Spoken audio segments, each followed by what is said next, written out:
Hi there! Today I wanted to speak to you about how we can, within the HR team, make our company culture come to life.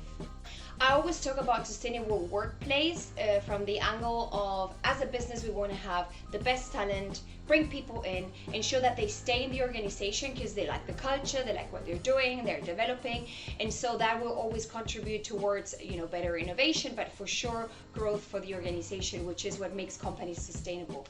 And in this instance, of course, part of hiring the best people is being able to share how the company culture is there. We have a lot of tools like Glassdoor, you have Kununu in Germany, there's many platforms, many ways to look into the culture and before you actually joining the organization to have a better picture of what you are going to live if you join that organization.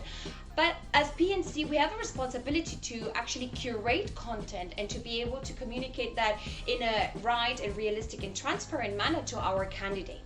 And so as we create some assets and content to be able to communicate better the experience that people will have when they join the organization, we could have it in blog format, in podcasts, on our career page, testimonial quotes. But today I want to discuss with you how to make a good video. As P&C, the first bit for us to be able to have a budget to do a video like that is to convince the stakeholders to do your research, compare with the competition, what are they doing, what are the top brands doing regarding employer branding, and you will very clearly see that video is a format that people consume, and it's such a great way and engaging way to reach the people that you want. So having video content in which we share our company culture is really essential and is part of any EVP strategy.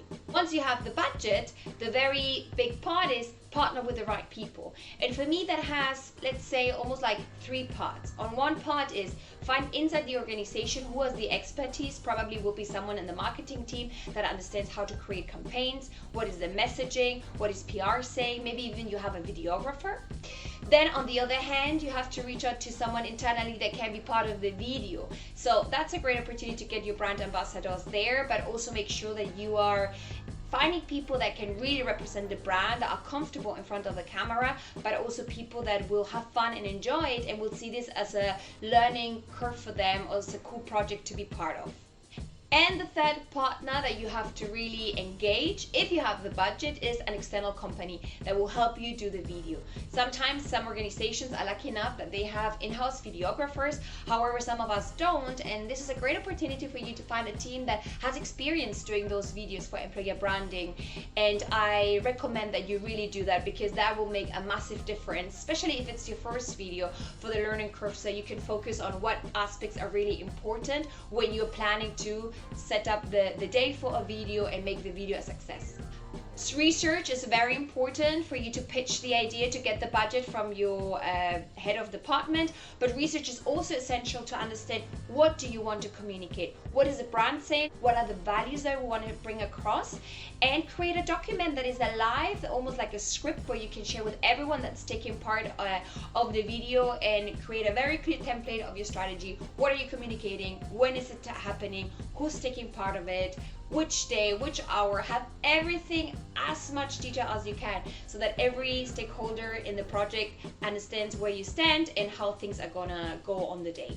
As we were building up our narrative within the video, you define the questions, you define the order, and then you have to find the right people to answer those questions. There might be profiles within the organization that can tap more into the culture, others that maybe can tap more into the growth and the innovation of the organization. Whatever those values and that story is that you want to share, make sure that you find the people, the right people to be in front of the camera to communicate it in a believable and real way. Of course, another very big part of making that video a success is having catch-ups with everyone within the team that is taking part in the video. Not only the team that is going to be in front of the camera, but also who's going to be at the back of the camera, who's going to be helping you to execute during the day. You will need for sure some allies and assistants on that.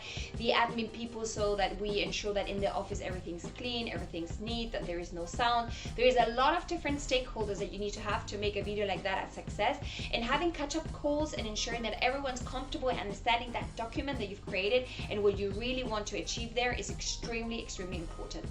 I would also say stick to your gut and stick to the plan if possible. Start extremely early. You feel like meeting at 7:30 to set up sounds like too early. It is not. Recording and making sure that everyone feels comfortable and you have the right shots is really important. So be able to adapt to any change that you need to have, because maybe the light has changed, maybe there's a meeting, maybe there's noise, maybe something's going on. But for sure, go into the day with a very clear plan and how to execute it in order for you to be successful. On the day when you're recording, for me, the most important part is that you're really there supporting everyone.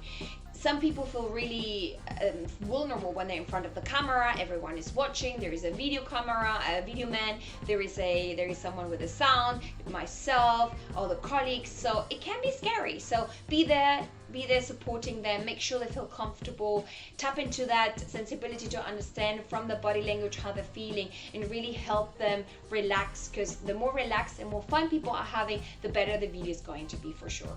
And as always, something that goes a long way is to say thank you. There's many ways you can say thank you: giving them a voucher, writing them a handwritten note, copying the manager on an email and saying thank you. But for sure, it's time for you to reward those people that have been involved in the project from all sides, in front of the camera, at the back of the camera, but really ensure that they have a great experience, so that if you need them again and there's more videos coming up, and for sure there's a video strategy there to be developed, that you really can tap into them and utilize the previous experience and ensure that they're really enjoying working with PNC and making those marketing assets. Once the video has been shown and the approval and everyone is happy, create a social media campaign. Put it out there on any format that you can, on email, on video, and of course get a couple of stakeholders within the organization that are senior to share it also on LinkedIn, and just create a campaign for that. I leave it to marketing. They're the ones that have the expertise. If you have a social media manager or anyone creating campaigns, they can really support you to understand how to target the audience right. So to sum up, get the budget, partner with the right people, and really think strongly about your messaging. What do you want to communicate in that video? For example, for us, because it was one of the first videos that we were doing, we decided to share a little bit about our life at Outbrain and how it is to work in the organization, in the London office, and get the vibe. For sure, in the future, if we keep on doing more videos, we will go more niche and focus on specific parts of the employee experience. But this is up to you. Whatever you want to communicate, whatever you think is the strength of your organization, but video format is the way to go. So good luck, and if you have any questions and want me to show the script and show you my templates and have a more in-depth conversation, I'm always happy to do so. Thank you.